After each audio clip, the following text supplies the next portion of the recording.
Ndiripo kutenda kukuru. Nasi ndazoenda panyangaka. Musi wenhamo makambondiona ndichitaura. Ndine vangu vandinotuma. Ini ndisingatauri. Zvino nhasi vaya vandaituma hapasina. Vakabuda. Saka ndapiwa mutoro handigone kutaura. Nezvandaitirwa nemwana uyu. Ndoda kumboutaurirai zvakaitika. Alex akashaya musi wa5. Musi wa4 ndakataura naAlex. Akati amai batai foni, ndoda kutaura nemi. Ndikati foni yangu iri kuramba apa ndaitadza kubaya. Tikati Alex unondifonera pakati peusiku chiko. Kwaitei? Handakuziva kuti Alex aida kuti anzwe izwi rangu naiye ndichinzwawo izwi rake kekupedzisira. Zvakandibata zvikuru. Ndazonzwa kuti mangwana acho Alex ashaya. Ndobva ipapo apa ndasiya. Ndakachema zvangu ndikazvinyaradza. Chiri kundinetsa ndechekuti rudo rwemwana wangu uyu chokwadi nyika yose yaingowo Alex. Pandaenda pese yaingowo Magaisa. Ndoda kumbokurasai mbichana.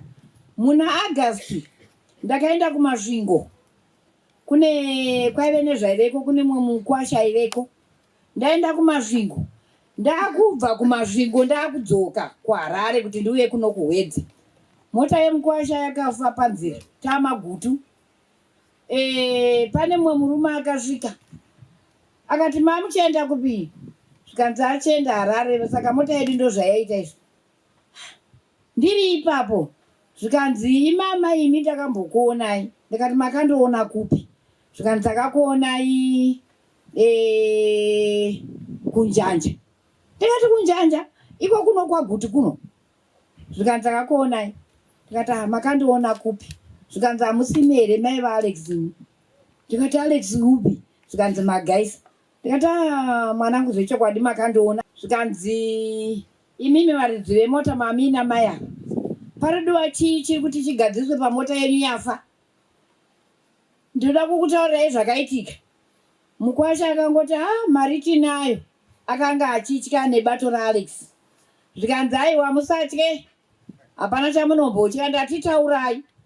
Mukwasha akapiwa 100 US. Ndoda kukutaurirai zvakaitika. Apa Alex akafa. Asi ndakati rudo rwababa ava. Kura kuti Alex aive achizikanwa kuno kwaGutu kuno. Akapiwa 100 US zvanoda kukutaurirai pasina wandakambotaurira. Kuti zvakaitika ndamumasvingo. Kuti Alex kureva kuti vanhu vaive vanhu vaniko rudo rwakasiyaisa munzvimbo. Nyika ndinongoti nyika yese. Vanangu ndiri kuti ndikafamba chero lift yandapinda. Ndikanzi muri kuendepi? Ndikataura nyaya yemwana wangu yaAlex. Ndonzidzoserai mari yenyu momwe. Ndozvishaya kuti komwana uyu pese aigoita sei komwana uyu? Ndinotenda hangu. Asi ndinongoti mwanangu zorora murugare. Wopindawo mweya wako ngauchipinda pane vamwe basara. Mukaona ndakamira kudai.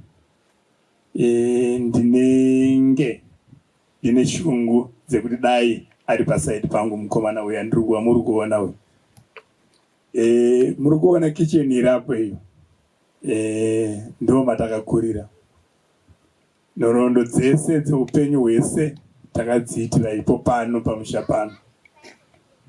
Isusu taimuti tawanda handiti ifero rakatiwa nekuti takawanda vakomana pano paMagaisa. Asi iye akanga aine chipo chake chekuti hatizivi kuti tichabudirira here, tichawana here munhu anogona kuva nechipo ichocho. Maybe ariko achauya. He was a young man who was very intelligent. Pese paaiita zvinhu aiita nerudo rwese, aiita nerudo rwakadzika kudarika tese tese. Aiva nechipo chekubatsira.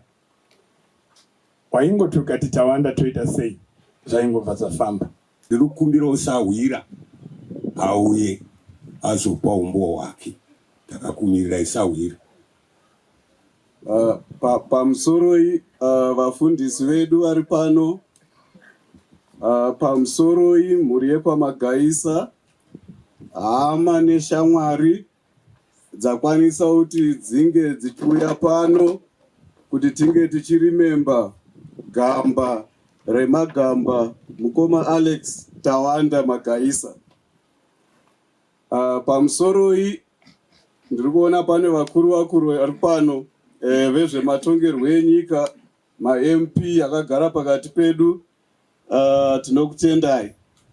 Ndanzi ndiri sahwira asi handizvoni sasahwira pano. Ini ndiri save muning'ina wamukoma Tawanda Alex Magaisa. Saka ndiri muning'ina pamba pangu pano, ndiri save. Tauya pano kuti tizorimemba gamba remagamba. I remember very well musi wakashaika mukoma Tawanda. Ndakamuka musi wa5 June ndikafona ndichingoti ndiri kufonera mukoma semazuva ese makuseni kuma 10 AM. Foni yairinga asi foni haina kudairwa. Ndakaramba ndichiedza kufona, foni haina kudairwa. Ndikati pamwe save vakabatikana, vachati kana vapedza zvavo kunyora zvinhu zvavo zveBig Saturday Read vachazokwanisa kuti vadzosere foni yangu. Ndaisaziva kuti mukoma havachakwanisi kuti vadaire foni. Ndaisaziva kuti mukoma havachakwanisi kuti vaone missed call yangu. Ndaisaziva kuti mukoma havachakwanisi kuti vanyore kana message yekuti muning'ina wangu tozotaura.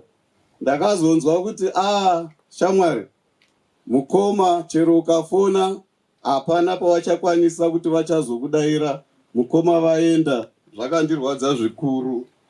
Asi mukoma vakatisira legacy. Vamwe kana tichitaura zvelegacy vanenge vachifunga zvendarama negoridhe nemariches epano pasi. Asi mukatarisa vanhu pasi rese vakakwanisa kuchinja nyika, vanhu vakaita sana Nelson Mandela, vana Steve Biko kana muchimbovanzwa, vana Rosa Parks vanga vari kuAmerica, vana Morgan Tsvangirai aiva sawe mukuru wedu, vana Joshua Ngomo. Vanhu vakadaro vanga vasingatutumidzi legacy yezvendarama pasi pano. Asi vanhu vaiisa nyaya yekusiya mabig ideas anokwanisa kuchinja nyika. Ndiyo klasi inobhilonga mukoma Tawanda Magaisa iyoyo. Ngatimbovaemberera kwavari.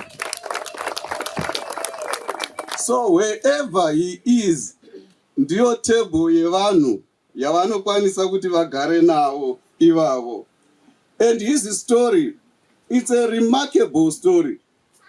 Ukaona uchikwanisa kuti unenge uchikurira muvillage muno munjanja, wozobva woenda kuUniversity of Zimbabwe, kwete ungoitawo tumwe tumadegree twamunonzwa tuyatiya, kunoita mutemo, wobvapo wokwira ndege woenda kunonzi kuKent University kunzi waadhokta wezvemutemo zvinofanirwa kuti zviinspirewo vana vari munjanja muno nemamwe mavillages ese kuti it's very possible to be an ordinary person who can become extraordinary like Mukoma Tawanda.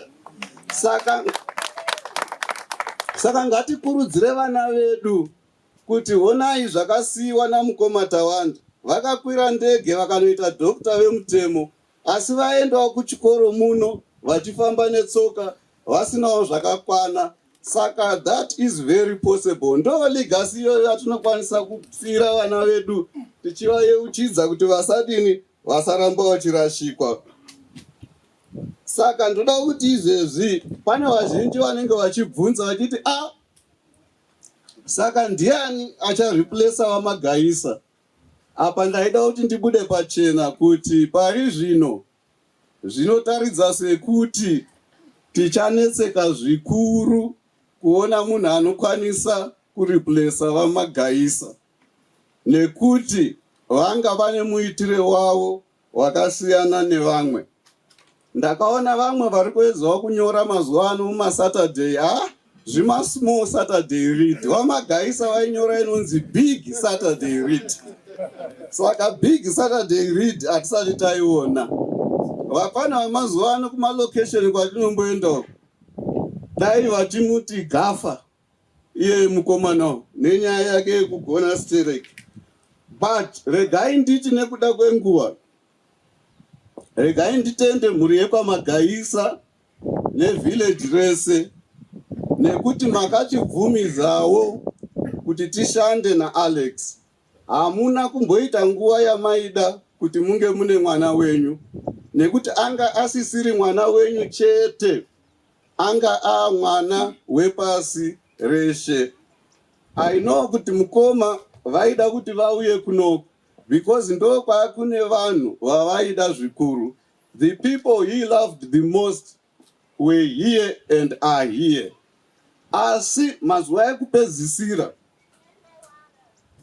Mukoma vakati munin'ina, ndasuwa kunoona gomo rinonzi Gandamasungu, asi mazuva ano handikwanisi kuti ndiende nekuti pane vanhu vari kuda kundiuraya kana ndangosvika kuZimbabwe. Ndikati vanoda kukuurayirei Mukoma? Zvikanzi aiwa, ndakabuditsa nyaya yehuori yakaitika. Kana makambonzwa kuti kune makorokota ehurumende aita basa rekutora zvinhu zvaifanirwa kuti zvipuwe vanhu zvekurimisa, Mukoma vakanyora nyaya iyoyo vakaudzwa kunzi ukangosvika muZimbabwe tichakuuraya. So Mukoma vakafira kure kure uko kuUK. But anyway, kutonga kwaMwari Mukoma vakazokwanisa kuuya vakaradzikwa muno. Vaya vaida kuvauraya havachakwanisi kuvauraya because it is God's life and not man's life. Saka ndoda kukutendai and ndoda kuti dai taregedza nyaya yekuti tinenge tichida kuitira vamwe vanhu utsinye, tichida kutora upenyu nekuti tafunga zvakasiyana. Let us have a battle of ideas and not a battle of blows. That's Alex Magaisa's legacy. And ndoda kupesira ndichiti, ndoda kukuimbisai kuti inenyu Zimbabwe, kana kuti nyika ino ikazotanga kutongwa zvakanaka, musazoshamisika taakudzoka isu vanin'ina tichitaura nemhuri kuti vaMagaisa vanofanirwa kuti vapuhwe status yavo zviri official kuti he is a national hero. Mapanzwa ka? Hamukwanisi kuti mungoita bury his mind like that as a nation motokanganwa. Vakambozviedza pana Ndabaningistole paakafa akazi ngaaende Chirinda iyo. Asi makazozwa mwedzi dzapera idzi vakubvuma kuti Ndabaningistole is a what? Is a national hero. Especially vakomana varongoti ngapinde ava vakapinda. Ava vandinetsa. Munozongoona ndapaka mota apo envelope woziva kuti hero status yauya. Vari pano vachibaya. Saka kumhuri hama neshamwari ndinokusiyira iyi verse John 14 verse 27. Ndiri kuona kuti vanhu vachiri kurwadziwa. Rinoti iro, do not be afraid. Do not be afraid. And do not be troubled. Mwari anokunyaradzai. Asi ngatisakanganwawo. Vana mukoma McDonald Lwanika nehama dzese dziri pano, vana tete Shingi. Ngatisakanganwa kuti mukoma Tawanda vakatisiyira mhuri. Kuna ana mai, kuna ana baba. Zviri nyore kukanganwa kuti tatoita memorial. Hamuchazotori futi pano dangani apeno rini. We don't want that spirit. Let's keep the spirit of love that mukoma had. Topota tichiuya, tichiona mhuri, tichiona ana mai, kuti vasanyanya kurwadziwa. Regai ndipedzisire ndichiti mukoma Tawanda, zororai henyu murugare, tichaedza nepatinogona kuti tinge tichiendesa legacy yenyu pamberi. And wherever you are, kana muchitizwa, we love you still. Ndosaka tasiya zvese tauya panapa. Thank you very much. Oh, kudenga ko kwakanaka kudenga. Oh, kudenga ko.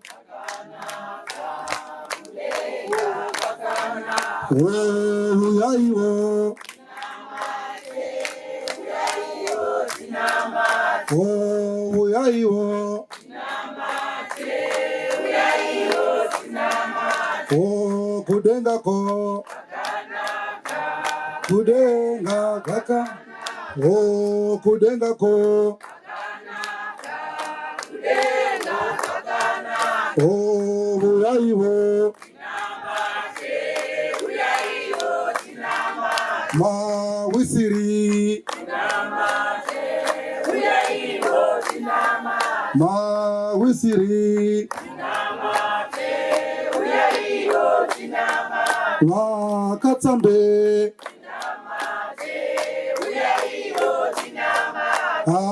Vakatsambe. Oh, kudenga ko. Aiwa tinokutendai Master of Ceremony Champion Dodo vari padhuze neni. Ndati regai timboimba nekuti mukoma wangu waifara kanzve. Chinonzi manyadzo chiko kunyaradzana ndizvoka. So tunyaradzana tichifara tichidini. Zvo tikati pata tiri panapa yamsiya nemusomanya zvafanana. Hapachavuni kunyaradzana ndiri. Regai ndiri pamusoroi vechechi yangu Methodist. Pamusoroi mufundisi wedu baba Vakatsambe vari pakati pedu. Ndo vakuru vezvemweya varidzi vekabineti yekudenga. Kabineti yekudenga haititofirapo. Aiwa, kabineti yekudenga hainyepi pamusoro yemufundisi. Tinokutendai ndi mwafudzo wemweya. Mweya ndiwoyu wamuri kufudza. Pamusoroi vana Musaigwa, vana Pakuru, vana Save, muri yose yokwamagaisa ari pano. Pamusoroi hama neshamwari dzose dzauya pano. Ndichida kuti pamusoroi zvakare vabva from civil society, vana Mukomalo Wanyika, vana Dr Zamchiya. Zvinova Zamchiya, muri kuti imimi vasara vanonyora zvitokotoko ndimwe vacho kwavari kunyora zvitokotoko. Ndi Dr ava kwete uri pemishongayo. Ndi Dr wezvefundo, Dr Zamchiya. Varovere mavoko vakuma chaizvo. Pamusoroi brother Clarence Madhuku. Pamusoroi hama yangu iri panapa mukoma Tendai. Asi handingaregizve MC kuti pamusoroi kuna mambo wenzvimbo ino ndine ndakonewa handiti. Ngativaisire mavoko, ndo zvinoitwa pachivanhu netsika. Mapinda munzvimbo yevanhu ndizvoka. Tinokutendai. Pamusoroi vezvenyika vaviya pano kuti panapa pamanyoradzo ndizvoka. Mukoma wangu vane hama dziri kuZANU, vane hama dziri ku Triple C vane hama, dziri ku Ndu vane hama, dziri ku Zupuko pamanyaladzo ndizvoka. Tinokutendai. Regai nditi zvakare pamusoro venguve dzeyelo ichechi kaya handi ichechi. Hama we. Thank you my sister Esther. Vakandibata vachiti ndataura navachamisa. Vachamisa vakati aiwa vachitaura aina organizer wedu vachibaya. Ndauya panapa champion Dodo our MC. Ndisina kuzvimiririra sachibaya. Ndakamiririra baba vedu vachamisa vangadai vari pano asi president in waiting vainda kundopemberera kugadzwa kwabhuru wavo munyika yekuLesotho vangadai vari pano. Kunonzi njere moto dzinodini dzinogukwa kune vamwe. So semunhu achanga akutungamirira isa hatitongi mukoma zamchia aiwa vanotonga madzisha handiti kana ari president unodini unotungamirira ndizvoka. Ehe vakadai vari pano saka vati aiwa chiendai iwe chibaya unondimiririra. So handina kuuya ndoga pano ndauya panapa na MC vamuri kuona champion Dodo vari pano. Ndauya panapa ma MP mbosumukani makanzilasi. Ma MP ari panapa simukatoni. Tinokutendai. Manyaradzo vechechi yangu nehama dziri pano anomboitirwa iko anoitirwa kunyaradzana neveukama handi ndizvo. Ehe ndosaka tiri pano. Shoko rokuti wangu zvazvinongoreva ndezvokuti iwe uri wangu ini ndiri wako. Kureva kuti mukoma Magaisa vaita inonziyo chenga ose manhanga pasina risina mutsi. Chataringa pano kuzonyeradzana neveukama tichirangaridzana kuti mukoma wedu wangu chii chavaishuvira munyika yedu yeZimbabwe ndizvoka. Mukoma wedu wangu vaishuvira kuti nyika inake, munyika muno muite mabasa, munyika muno musambova nemhirizhonga zvematongero enyika ndizvoka.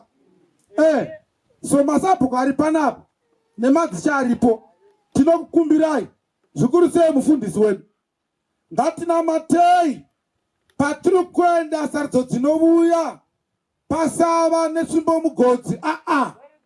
Munhu nemunhu kana ada kuenda kumethodist ngadi, aenda kuroma ngadi, kuZioni ngadi, kwose kunani ndosaka vachiti kuna Mwari kudenga ndizvoka. Uya tidi tinamate taurai zvakanakira zvamuda kuitira vanhu. Handizve kana wakurigwa usaita hasha. Ukaona munhu osomudza danda kwashota kumusoro kwanomuziva hasichadini hasichapinzi. So tatoda muno munyika baba vangu mufundisi Mwari havatinyadzisi ndozviziva. Tagwadama nemabva takapiwa naMwari titungamirire Mwari munyika medu nerunyararo. Vanhu vavhutire zvavanodini zvavanoda nyika yedini yogadzikana. Ndozvaida mukoma wangu. Mukoma wangu vaida kuti muno munyika tivewo nemari inotenga ndizvoka. Mukoma wangu vada kuti muno munyika vana vapedze zvikoro vaende kupi kumabasa. Tiinde pachikare chirere chigodini chigokureravo kwete chirere ugochirerazve. Mona nyacho moziva namana nababa panapa mwana wokutanga achinge apedza chikoro ndiye aipinza zvanzi nevaninginanzve. Wapedza chikoro ndiye watengera baba vako mafamachuzaya amaipolisha neufa yamunyamaziva nematenesi nejiro. Wapedza mwedzi wapera wobatisa mabhazi uchiita kupi kumusha. Ndo zvaigwa nani namukoma wangu. Mukoma wangu wada kuti munyika muve nehurumende yejekerere. Ndo zvavanyora. But mukoma Zamchia I've got no doubt kuti gepi rakasara muchadini mucharikafa ndizvoka. kwete kuna mbuya ayo gepiro kunyora ine ndokwamuni kuna mbuya amuiko kune vazukuru ende vazukuru vakasaya vanoziva tisiri panapa ndizvo mwana wenyu purezidendi wedu vachamisa vati ivo ndizotaura nemhuri yekwava Magaisa kuti hama we ukama hwanga huripo pakati pavo nebato redu reTCC nava Magaisa nefamili yose kwaMagaisa tiri tose ndizvoka mukuchema nemukufara. Hama yako ihama inenge inewe pakufara, ihama inenge inewe pakudi pakusuwa, ndo inonzi chi hama. So ndinoziva pane chimwe chirongwa chana mberi mashoko angu save tauyawo pano kuzonyeradzana nehama tichikurangarirai. Rambai zvakare muchitibatsira kwamuri ikoko kuti shuviro dzenyu dzidini dzizadzikiswe. Vanhu vazimbabwe vagare zvakadi zvakanaka. Tinokutendai. Thank you.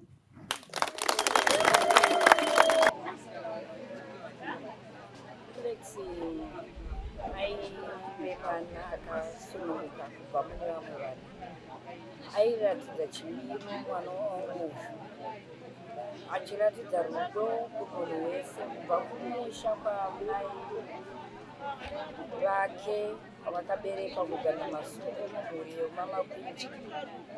Alex akanga asingati ava ndimainini, aigara akataura kuti hakuna chinonzi mainini mukurara. Mai ndimai, baba ndibaba, hakuna chinonzi baba munini. Aive nambuya vake vaiitwa mbuya Makunja, Esinati Makunja.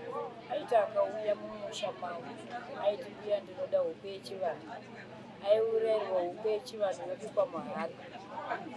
Zvadaro aidya akagara pedyo nambuya vake vakagara parupfu.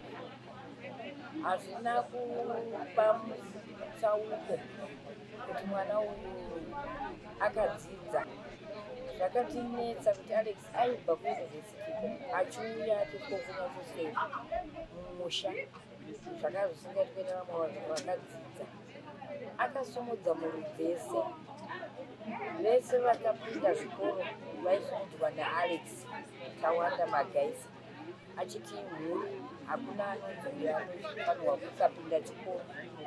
Kusvikira isusu vana mai takarasikirwa zvikuru, vana baba munini nana baba vese vashaya, asi akagona kusumudza mhuri dzese idzodzo kusvika vapinde zvikoro vapedzi vakumayunivhesiti. Vamhiri kwemakungwa inini haseni zvangu mai vake mai Makungwa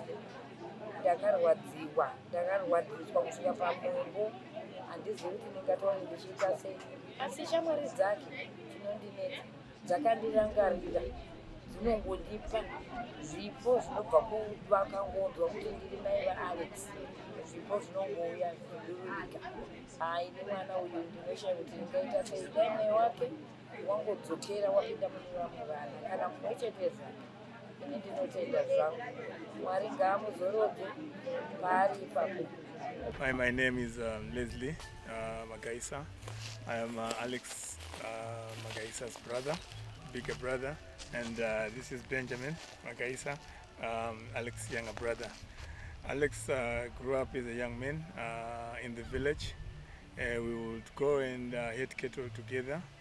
We would go to the pastures, to the mission, the so-called mission he used to write in his BSRs. That is the Quenta mission. We would go there, going to head almost about 200 cattle. We would spend the whole day there in the pastures, and then we would come back in the afternoon, come back, put the cattle in the shed. We would eat from 10 different houses. The food was very delicious. He was very fond of food, that young man. And I remember at one time, as a bigger brother, I was asked to stop going to look after cattle, so that I would stay home, so that he becomes the chief the commander of the team, so that he would be able to distribute food himself. And it. So no, he was a jovial young man. He was very passionate about his books. He would read books all the time. He would tell us stories, and he liked to share food with everybody. And I remember at one time when he was going to Harare, his first time going to Harare for his grade 4 to Avondo Junior School. He had to, our mother had to make mutete from groundnuts, and then he actually left a pack of those nuts for us to share before he left for the bus. It was that was him, Alex. He was so kind. He would do anything for everyone. And even if after he graduated, he would keep on looking after everybody, trying to share. He was very kind, and in our lives because he cared for everybody. He loved for everybody. But the most important thing, which I learned from him as my younger brother, was love, and was his intellectual abilities that simplified the most difficult things in the academics there. So he would write about laws, and then he would teach a lot of people. Very, very, very simple. He was somebody who would talk to even the people in the neighborhood, in the village. But he became friends with those guys. But it's very difficult that we've lost the giant, and we don't know how we're going to recover. But God, I hope God will give us another one. He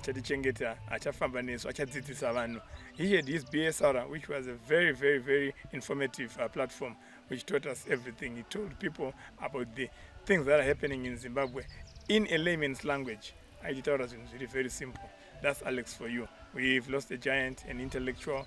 I just say to my brother, rest in peace, and keep looking over everybody, your kids, the family. We miss you, my man.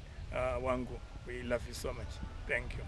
Dr Alex Magaisa munhu wandakatanga kunzwa kudhara, I think munana 2013 ndatichitori kumaform 2. He was the one who inspired me to pursue a degree in law.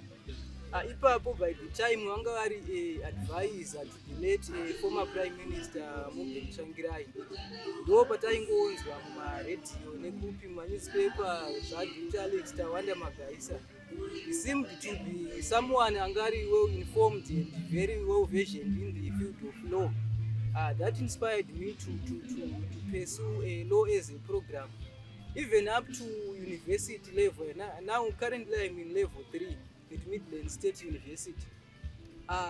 If you are not understanding a concept in law, it would be easier because Dr Alex Magaisa munhu aita a break ma concepts a law into small understandable units. Even a layman could understand. Law is a complex field, and it's very difficult to understand some of the concepts in law. So Dr Alex Magaisa would take his time achisanangura zvinhu zvekuti isusu taisanzwisisa. Chandinoda kutaura futi about Dr Alex Magaisa ndechekuti vakaita kudemystify that belief yanga iri mune vanhu yekunzi kwanzi education yemuZimbabwe haishandi. Ndoda kupa example yekuti Dr Alex Magaisa munhu akakwanisa kunoita lecturer in law kuKent University. Zvinoratidza kuti education yemuZimbabwe, because ndikatarisa Njanja kwavari kunzi vakabva kunogumega, even you can see the background kuti it's a humble rural background, but he swerved his way up to Kent University. Zvinotipa encouragement yekuti no matter how you come, where you come from and how you do it, you can be someone totally respectable and recognizable in life, no matter your background and challenges growing up. Plus one thing I liked, though angari munhu aita zvepolitics, he never showed kuti ari affiliated ne one party. Even ku MDC kukaitika zvinoitika, he was someone I criticize kuzanu-pf kaitika anga asina side. He was against everything that was wrong legally or politically. He was not someone angari biased, and that inspired me. My first encounter with Alex predates a phase that a lot of people associate him with, which is the time that he spent as advisor at the Prime Minister's office. After time, the story of how he actually came to be in Zimbabwe, initially to help out with the constitution-making process, is not told. But I was working for an organization called the Crisis in Zimbabwe Coalition around 2009. And I remember sitting at a table with some people in a faraway land, and they were looking for ways in which they could be able to help the transition in Zimbabwe along. And one of the ideas that was placed on the table was to see how the state could be assisted with the constitution-making process. And long story short, there was some support that we got as an organization, which provided the initial entry point for Alex's conversation into the constitution-making process, initially informally and unofficially, and then later on that process graduated into the formal roles and processes that we have grown to associate with him, and which are part and parcel of Alex's legacy. But I think that, to start the story there, sometimes short changes the man that Alex was. I think others have already testified that even though Alex was in the public domain, even though he was a thought leader, Alex was not always a front of the camera kind of person. So his help on Zimbabwe's political issues, his help on Zimbabwe's transition during the GNU period was not always front and center. Often, and in the very beginning, it was behind the scenes, and it's a role that he enjoyed very much. That Alex is known to the public. The Alex that is seldom spoken of is Alex the friend. So to me, my fondest memories of Alex, even though I am grateful for the contributions that he made to the country, are of Alex Magaisa as a friend and mentor. I happened to study in London from 2015, and my supervisors would know. I would always tell them that, no, you are my supervisors on paper, but I've got another supervisor who is based in Kent, and his name is Alex Magaisa. And whenever he came to London, he would never avoid taking care of us as students at that particular point in time. It was me and a bunch of other Zimbabweans, and whenever Alex would come, we would know that we would go to a bar and get wings and bottomless beer. And as a student, when you have access to bottomless beer and wings that don't end, that is Christmas come early. And with Alex, it used to come very, very often. And in between those drinks and that food, he would shape our intellectual thinking, he would shape our discourses, he would correct and contribute to the thinking that we eventually turned out into a variety of theses, articles, and so on and so forth. So that Alex, and I know that this is something that he did not only do with me, Alex deserves credit for molding a lot of the people who are leading thought at this particular point in time, and I'm grateful and thankful that I happen to be one of those people who crossed paths with him in both his formal and informal spaces, who was able to both think and debate with him, but also eat and drink with him.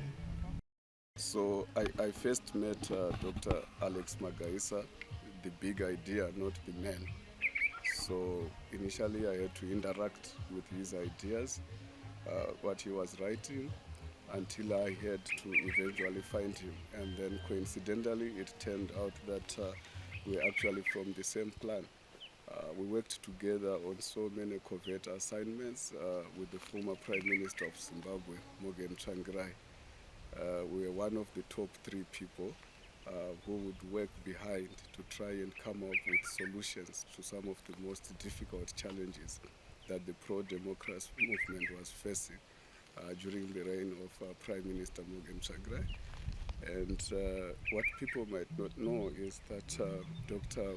Alex Magaisa was not an advisor who would sort of impose his ideas on the former Prime Minister, but he usually preferred to give a range of options and the pros and cons. And then the Prime Minister would always have the autonomy to make his final choice in the best interest of the party.